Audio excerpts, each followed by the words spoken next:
pjnet.tv, 9 p.m. East Coast time. Our bumper's running. We are recording. We are streaming. Our guest is waiting. And let's start a countdown to Studio 13, starting, well, now.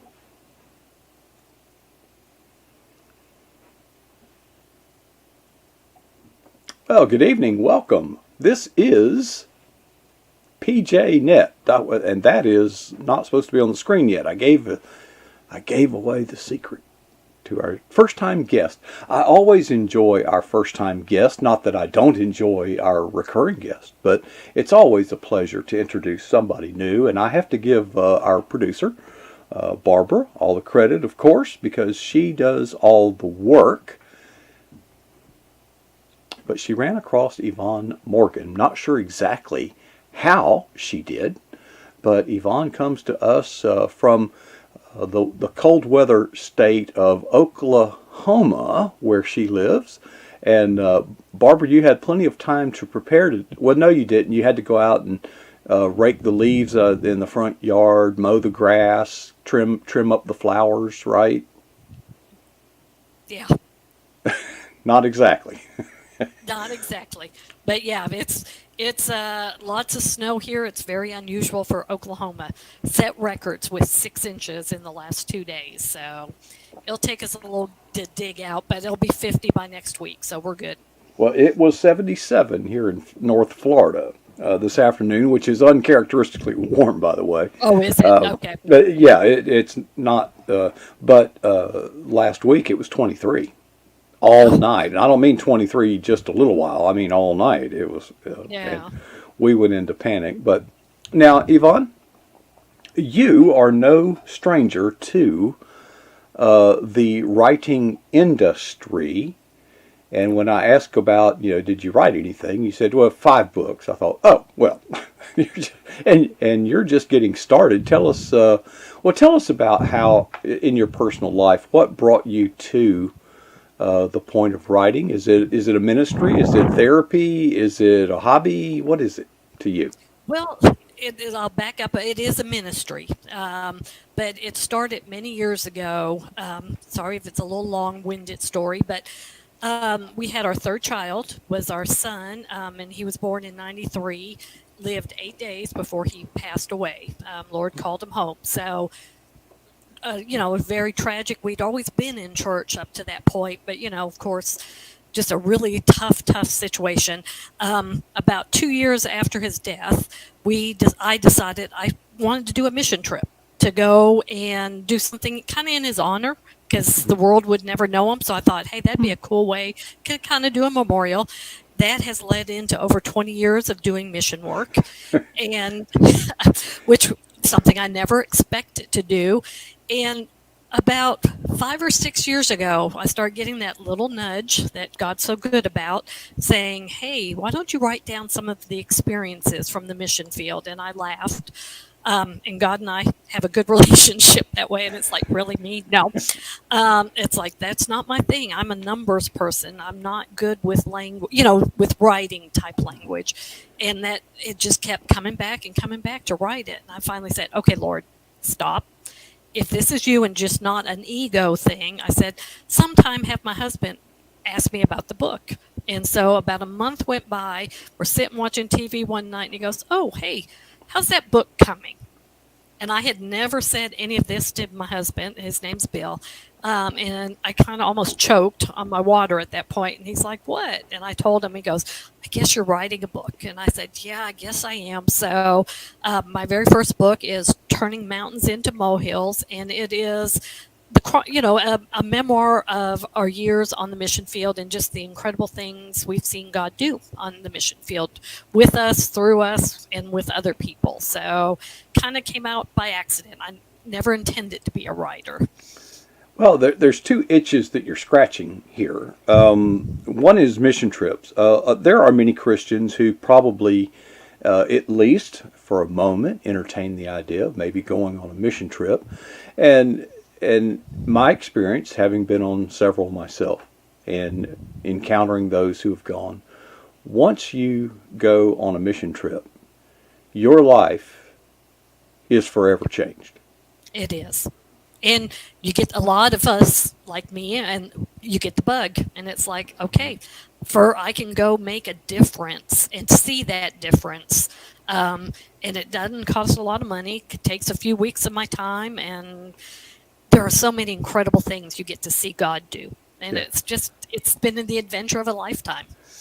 So Well, it's I been don't know where you wonderful. went that it didn't cost a lot of money, because most of the trips I took did kind of cost a lot of money. But Well, the the first one I airfare went cost. to, yeah, it's well transportation, but Yeah. the first mission trip that I went on, I actually at the time I committed to it had no idea how I was going to pay for it. I was unemployed, and let me tell you why I was unemployed. I'll let you tell a story sometime tonight, but you got to hear mine first. Okay. I was unemployed because I had earlier that year decided to go on a mission trip to El Salvador. And when the time came, my employer said that he simply could not do without me, that he Oh, needed wow. me, that he just depended upon me. So I had to decline, I had to back out. Wow. Within a few weeks of that, he fired me and replaced me with his son. Which, by the way, is Wow. his prerogative. He owned the business. I mean, Right. Right. I'm not saying it felt good, but I'm saying, it's his company. He can do with it. But that's when I made one of those vows. Yep. On those life changing things. I made one of those vows saying, never again am I going to get put in a situation where someone else can tell me I can't do it. Right. And I'm that's when I went in business. I've been in business ever since for myself. I have only recently, for the past 5 years, I did a little part-time gig to pay for all this stuff. But I took it serious, and that changed my life. Now, when I went to El Salvador, I've been all over the Caribbean and Mexico. You haven't told me about your mission trips. well. Now that I'm tired of talking, I'll drink some Yeah. tea. Tell us about your mission trips, please. Well, my very first one was to Haiti, and my husband did not go on that trip, and this was in 1996, I think it was. Cell phones weren't a thing. And so we went to Haiti. There was no phones. And so for a whole week, my husband never heard from us. And we had a team of about 8 youth with us. And so when we came back, he said, wherever you go in the future, I'm going with you. And so that started us doing this together. But next one we did Russia. And as we were doing these, I just thought, hey, the church is going here. I'm going to go with them. Didn't realize it would lead into a ministry. I was just kind of going along. And then by the fourth trip, ended up in Kenya, and then saw the need of orphans. Broke my heart, came home. Orphans called to me in my sleep, and we've been working with orphans ever since. We did 10 years in Kenya, which we're not there currently. Political situations are not good, which they're not in anywhere I'm working. But and then our orphanages currently are in Myanmar and Nepal. And Myanmar is in the midst of a civil war, and Nepal is they've recovered pretty much from the earthquake, but we always laugh. God never sends me to a nice cold weather area. I always have to take malaria medicine. It's like, okay, Lord, be nice if I didn't have to take malaria medicine everywhere we go, but that's part of it. And I've learned so much during it. For many years, I was scared to fly. Had some experiences in my youth that terrified me, but I'd still go because I love to travel. I just don't like the plane journey. And if you're flying to these places, you're generally in a little puddle jumper. And for the longest time, it's like, okay, Lord, quit making me go on puddle jumpers. And he finally taught me too, through all of this, that instead of asking for these things not to happen, learn to ask God to give me the strength to do it. And so now I go on those little bitty planes to little bitty places, and it's always interesting. Well, your first trip to Haiti was actually at a time of political unrest. The Tonton Yep. Maquis was Yep. practically, they were a police force that was effectively the government. Yes, And they were. I And was not far from you on a mission trip around then. in Haiti. I was only about 5 miles from I was in the Dominican Republic, I'm sorry. Republic. Yep. And I was I've only heard about that. 5 miles from Haiti, and we were told, you know, don't go on long walks that direction because they don't know where the Yep. border is. You know, they don't. And of all the places I've worked, I would love to go back to all of them except Haiti. And I did have a job for a while with a nonprofit, and I got to go to Haiti a second time, and still don't want to go back. It's not a pleasant place compared No, to everywhere else. yeah, Yeah, and the Dominican was similarly was the most impoverished place, and I yeah. saw stuff that just grieved my heart. Oh That yeah, you can't get the images out of your mind. A true story. I mean, we were putting up a projector screen, an outdoor projector to show Veggie Tales, and I'm wondering, well, where's the kids? You know, yep, and the missionary I was working with said they'll be here. yeah. So they began to assemble because they knew something was going on. And Yvonne, I'm not exaggerating. There were children there that were naked, Yep, naked, yep, not a stitch. So yep. I asked the missionary, "What's up with that?" You know, and the missionary just as just they don't have any clothes. Yeah. I said, "No, come on, everybody's got some clothing." He said, "No." Very matter of Yeah. fact. Oh yeah. And you see them drinking water out of cisterns, which are just 55-gallon drums that are rusty. Yep. Butchering meat in the back of a pickup truck with a machete. Yep. I mean, this living in little lean-to tents. Oh yeah. It's It's a heartbreaking.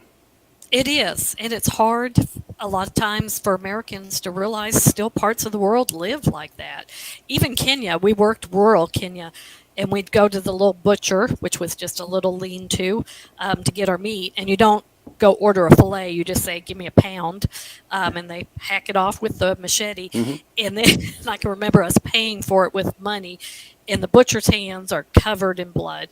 Yeah. And we gave him the money, and he goes to give us back our change. It's like, you know what? Nope, No. thanks. You just keep it. Yeah, I don't and want you don't anything even to know do. if it's the right change anyway. I mean, Yeah, he could be yeah, shortchanging exactly. and you wouldn't know it. Yeah, but it's like, "Ooh, I don't want to touch that. Thanks." But there's some heartbreaking stuff. But there are so many pleasant memories that will be Oh with yeah, me for a lifetime.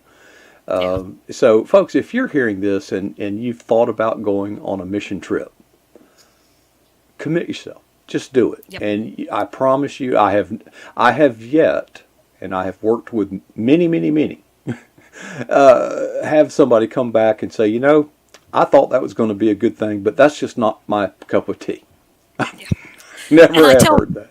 when we've taken people with us, I always tell them, and even for us, that first night, once you get where you're going and you go to bed that first night, my husband and I joke about it. It's like we'll lay there and it's like, why are we doing this? Because it's all different again. But by the next day, I'm fine, and then I'm crying when it's time for me to come home because I've got to leave all these wonderful friends behind. Now, So, that's what the first book is, just a lot of the stories of the incredible things you see and the heartbreak things. mhm. You have sent me a couple of pictures that I wanted to get your comment on because there must be a story here. So otherwise, it's just a picture of a bunch of kids. But there are also two critters there for some reason. Give us a story on this one. These are my kids in Nepal, and the fun thing is, even though we lost our son, we have all these new children now, and they call my husband and I mom and dad. So these are my babies, but in Nepal, and we not only bring up these children to be Christian in non-Christian societies, we teach them to be a family, so they're not up for adoption, and we teach them about a lot of life skills. In this situation, we decided, you know what, it'd be good to have dogs so they can learn about taking care of God's creation. You'll also see in there the basketball net in the background so that they can play and be kids that maybe they wouldn't get to be if it wasn't for the work we do. Because the poverty in Nepal is in all of these type countries is extensive. So they all go to an American school. They all speak some English. So they're a joy to be around. And I'm 5'3", and I didn't know this to my first trip to Nepal, but Nepali people are very short. So I'm actually very tall when we go to visit, and it's wonderful when you're a short person. Well, and it's well, we just don't understand. There's so many No. things that, as much as we complain about here in this country, Yep. and some of those complaints have merit. I'm not saying that they don't, but I tell you what, if you go somewhere else and the post, just a letter takes a month to get from one end of the island to the other, Yep. you And a begin to lot of these realize maybe kids, we are doing pretty well. yeah, and a lot of these kids are orphans. Human trafficking in Nepal is a subject that is just hard to even fathom, but their families sell them into human trafficking. A lot of these families will have 6, 8, 10 kids, Hmm. and It's they'll profitable. decide I'm going to sell one of them so Hmm. that I can feed all the others. And Hmm. as American, it breaks our heart, but would we do anything different if we were in their shoes? I don't know. It's hard, we can't say, but and that's where we get a lot of these kids. They're not all total orphans, but we have rescued them out of horrible situations. How long have you stayed on? Is it just a 1 or 2 week thing, or is it more A couple extended? weeks, yeah. Yeah, No, that. we usually do a couple of weeks, and we stay in the homes with the kids. We do not in Myanmar just because the government doesn't allow us to, but they have an apartment for us there when we visit Nepal, and so we get to spend a lot of time with the kids and have a blast. Sounds wonderful. It is. Now, is this? Tell us the story. This is now. This is a more diverse group. Just I can tell by the clothing that this is a different context. Yep, this is Myanmar. So they are in a rural part of Myanmar. It used to be known as Burma, so a lot of people haven't heard that name Myanmar much. Again, a lot of these kids come to us because their parents have been killed in the fighting that continues in this country. They have a junta government, and this is a Christian area. There are a lot of Christians in the community. I think it's upwards of 20%, which for a Buddhist country is a high percentage. So a lot of persecution, and this because this is the Christian area. This is the area that's currently getting bombed, probably at least once a week at the moment. We used to go there. It's been 2 years since we've been able to go. One because of COVID, now because of this. But a lot of the little places we've stayed there are no longer there because they've been blown up by the government. In the town, since there are so many Christians, the government came through and shut down all the doctors and the hospitals because they figured and told the people this: if you can't get treatment for COVID, you'll die, and then we don't have to deal with you. So it's hard to fathom a government being like that to their own people, but they are. Ugh. Ugh. Yeah. Ugh. And for a while now, we don't need this anymore, but we were raising funds for quite a while to buy oxygen canisters for the whole community, not just for the kids, because they were not getting as sick with the COVID, but government wouldn't provide them, so we would buy them and ship them to them so that we could keep saving lives in the town that they're in. Well, and there's so much. You mentioned the awful situation there, but we take it for granted that things are not basically corrupt. There are Right. instances of corruption, but the system itself is not corrupt. Correct. Well, when you get in other countries, first of all, when we were missionaries, if you had a decent car, they knew, Hmm. and you would get stopped by the police, Yep. and they would just hold you there until you paid them off. Yep. We got a lot of that in And Kenya. this is routine. Yep. This is Yep. routine. It's the way business is done. When we over here, if you get a lease for an apartment, a 1 year lease, well, you kind of know what the deal is for 1 year. When you go Right. overseas, no, no. If you don't, they'll raise the rent on you, kick you out. And if you don't like it, they'll turn the water off, the electricity off, Yep. and do things that we just would not be permitted under Yeah. law. I mean, you have rights as a tenant. Well, you don't have any rights. No. We really take a lot of our freedoms for granted. We We take a do. lot of our services for granted. Yep. We take it for granted that there's enough money in many cases in your pocket here would make you a wealthy person elsewhere. And and you won't get this kind of understanding going there as a tourist, because when you go, and I've been both, Yeah, exactly. you get a very sanitized version as a tourist. But once you get a quarter mile past those shops at the port where the cruise ship docks, and they tell you don't go in there, and they're probably giving you good advice. But another reason, the government doesn't want you. Yeah, they don't want you to see. And we've toured several hospitals in different countries. I know in Kenya, if your family member goes into the hospital, if you don't bring food to them, they can die of starvation in the hospital because the hospital does not provide any services. We don't get it a lot of times. Yvonne, I was doing some disaster relief work in Jamaica.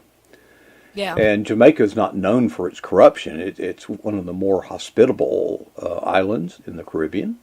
They love American money. But we ran up against something where we were sending in lumber and building supplies from the United States, and as soon as it got to port, the government declared 100% tax on it. And we weren't sending it for sale. It was being donated, but that we had to literally pay its full value to the government to get it released from customs. Yep. Now contrast that with Colombia, South America. Okay, we're going to Colombia. We get there on the airport. Now, what we're actually doing, believe it or not, is we're taking drugs into that country. Okay. Good drugs. Well, yeah.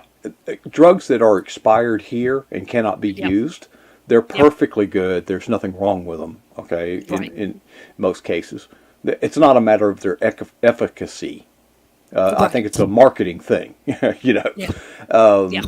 So we are in line at customs, and the customs officer points to us, and we just go right around, everybody. Yep. Yeah. And we're in, and we asked the missionary what's going on. Said, I gave him $20. Oh yeah. Or the equivalent of $20. Yeah. And we didn't have to answer any questions and blah blah blah. So it's a real different world once you leave this country. Now there's some good things. Let me tell you something, folks. I don't care who you are, unless maybe California. If you live in this country, you have not had a real banana. No, you have not. They are so different. Yeah.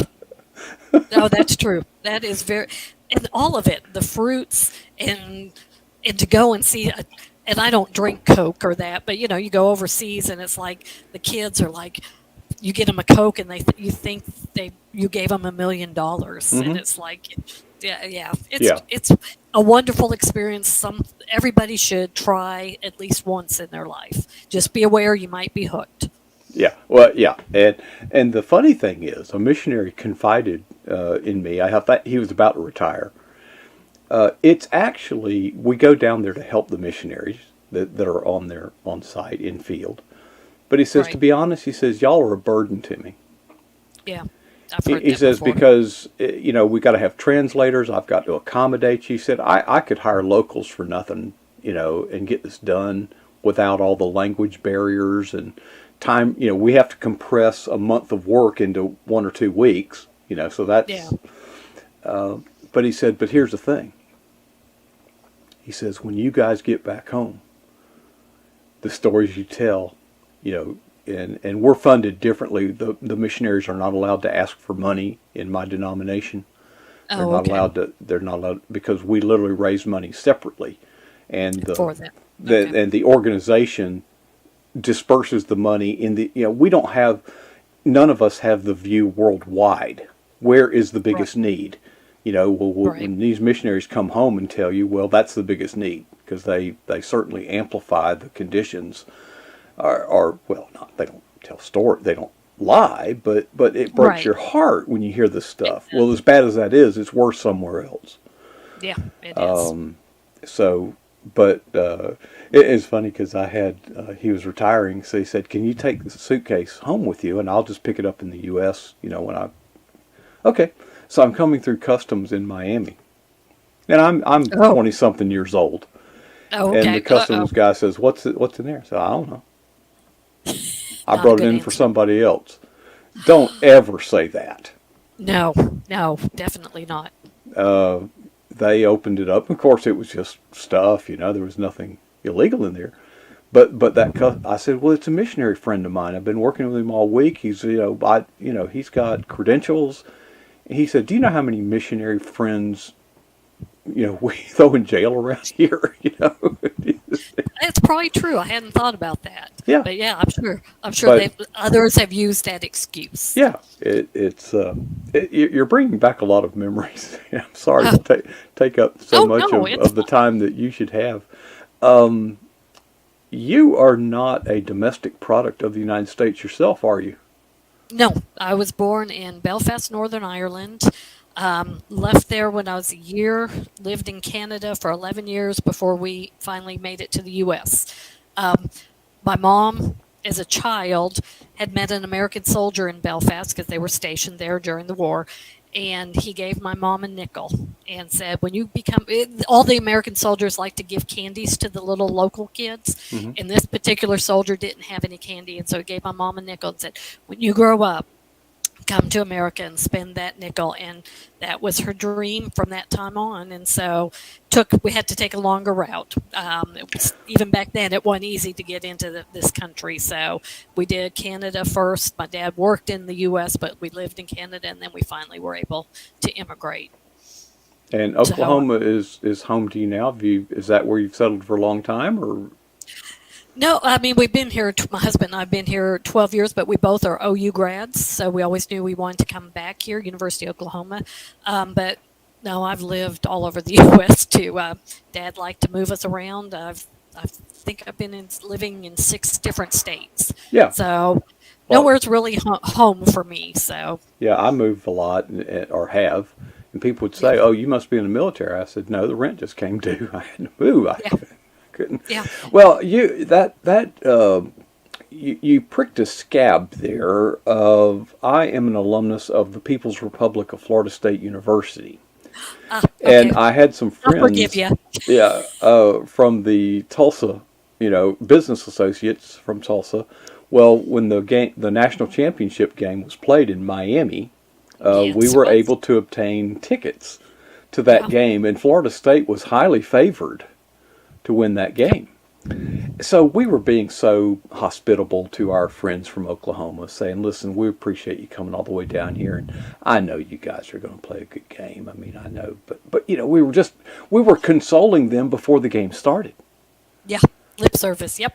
and we got our butts kicked by that Oklahoma team. I mean, we Yeah. just fell apart, and fortunately." They were. I'll never forget his name. It says, "Well, let's just put them out on the field and see what happens." Yeah. Yep. Well, yeah, we put them out on the field, and it happened, and we got clobbered. We were embarrassed in that game. It was just well, when your quarterback wins the Heisman Trophy, there's a jinx that goes along with that. Yes, there is. Um, Yeah, that's so. But Oklahoma has quite a tradition of good football. they do. It's been many years, but we've had our embarrassments too over the years. So, and we love our team. Yeah. So, Well, when are we as the church going to get as excited about worship as a football game on Saturday oh, I know. afternoon? I know. Exactly. That's truly Because worship. that is, especially in certain areas, Texas, Oklahoma, Florida. It's, yeah. And we've Mhm. had that conversation with people. It's like, I love my football, but I'm going to be there serving the Lord and worshiping Him just as excited as I am about my football team. Yeah. But a lot of people, it's like, oh, got a game, or it was a late night game. I'm not going to church tomorrow. And it's like, Right. And what if you had to travel 3 or 4 hours to go to a worship service? yeah. What if it was cold or rainy? Oh, yeah. You know, Well, it, and one of our last trips to Myanmar, and this one's not in the book, so because I haven't updated the book, but I did a women's conference, worked with women's in a very rural area on grace. And explaining all of grace and trying to help them understand. And we each day, it was a 3-day seminar. After it, we'd let the ladies come up and speak.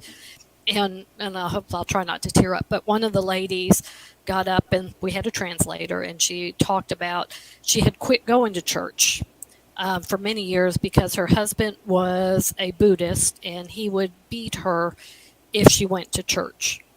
And after our session, and everything, all the great things she heard, not just from me, but from all the speakers at the conference, she announced she was going to come back to church, that if Christ could die for her, she could take a beating, which I don't recommend to anybody. That's not what I'm saying. But and I came home. We came home from that trip, and that first Sunday home, it rained, and the church was half empty, and it broke my heart. It's like this woman is taking a beating just so she can go worship her Lord, and we can't go out because it's raining. It's any excuse will do if you don't want to really, if you really don't want to go, But if you really want to go, all the devils in hell can't stop you. Exactly. Exactly. If you love it, you'll do anything for it. I'm gonna advise my audience of a little insider thing. Is we always have the name, and sometimes you'll see the website under with the person. So I'm going to put Yvonne's website up here, but I don't always do that. It's not because I forget. It's so many times you put the website up there and it hasn't been updated in years. So I checked with Yvonne earlier, and she said that it is. It's up to date. So if people go to yvonne-morgan.com, Yvonne, what will they find? A little bit of everything. It's got all 5 of my books listed. That is your first page you come to, because that's the purpose of the website. But if you do some digging around, you can find links to my blog. I blog weekly. You can find links to our mission work, and just lots of helpful, what I think and hope is helpful information.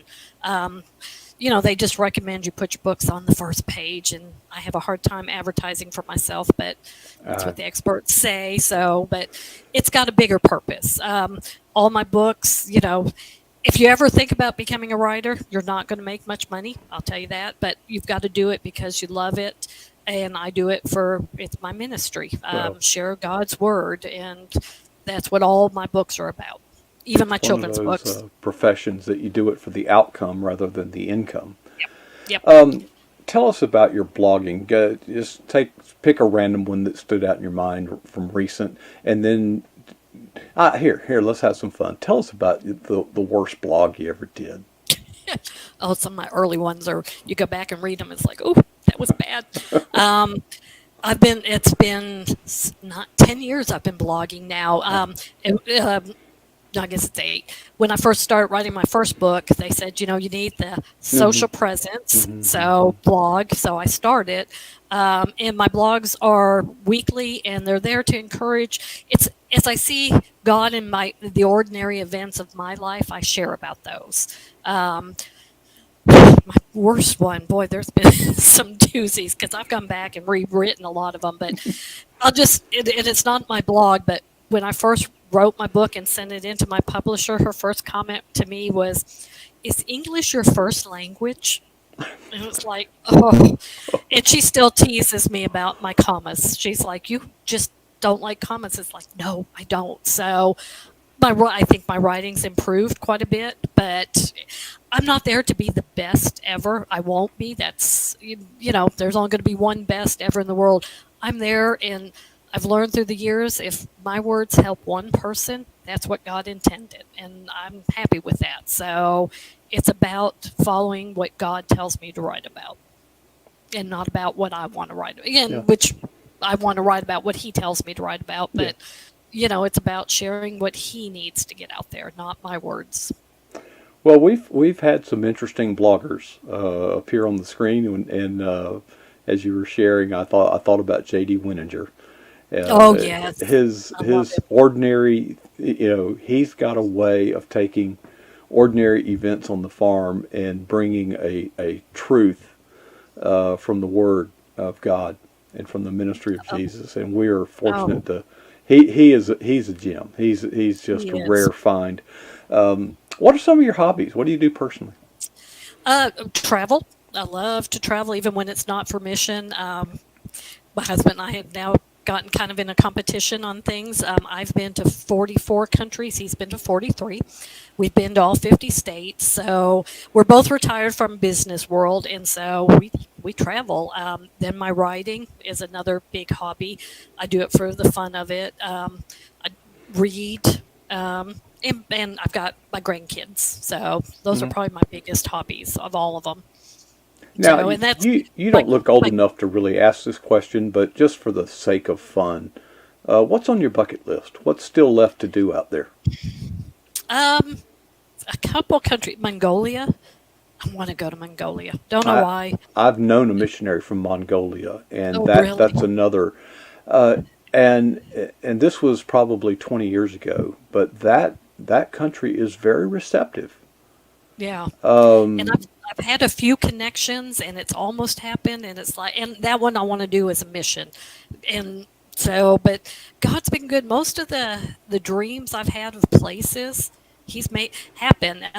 Because a lot of times, like when we used to go to Kenya, when we'd be flying home, it's like, we'll send the team on home, and we can spend a couple extra days and do Cairo. It's an hour flight, and so we've learned to combine those kind of things. We're still doing God's work, but hey, let's enjoy some of this, mhm, which I'm glad we did, because I don't know if we'd ever get back to Cairo because of its political situation now. mhm. So it's like we're this close. Let's go do something fun.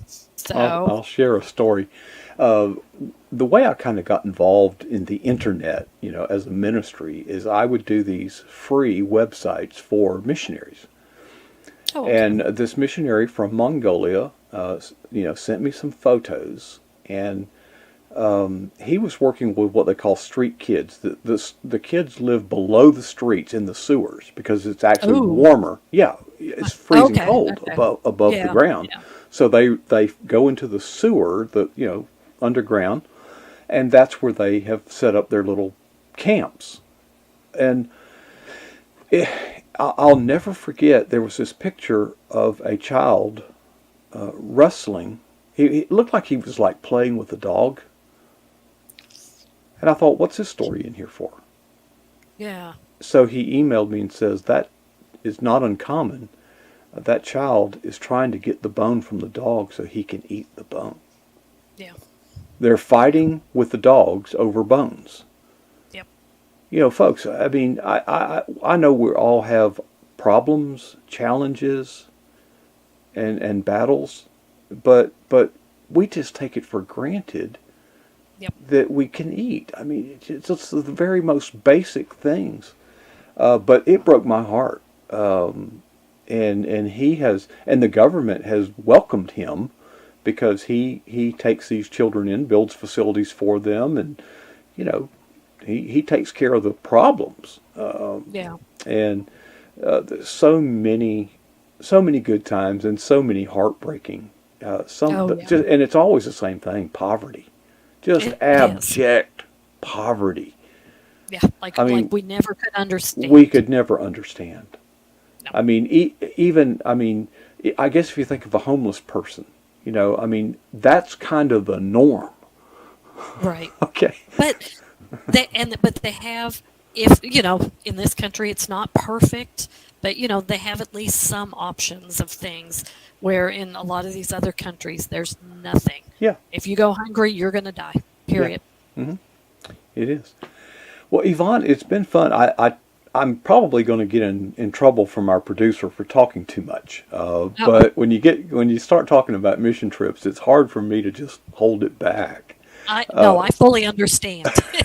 it's, but I could go. I think we could both share stories for the rest of the evening and not cover all of it, folks. Just take our Yep. word for it. If Go. God is nudging your heart to go, well, Yep. go. So I don't have the Yep. money. Well, I didn't have the money. Nope. Lots of times we didn't, but Yeah. God provided. If it just commit yourself to it and just let the Lord work all those. If it's God's will, it's God's bill, And Oh, that's cute. yeah, I borrowed that from somebody else. That's I not like mine. that. Yeah, but Yeah, it's true, that's isn't good. it? You know. It is true. Yeah, and if it's not his will, well, then you shouldn't go anyway. So, but Yvonne, it's been a real pleasure just chatting It missionary has been fun. stories and your book ministry and all that you've been doing. We appreciate you taking your time to share with us tonight. And we hope that you'll join us in our chat room after the program and see what I'll have to read the chat myself to see what all people have been saying while we've been, jawing I back will. and forth here. But thank you for sharing and appreciate all that you're doing for the kingdom.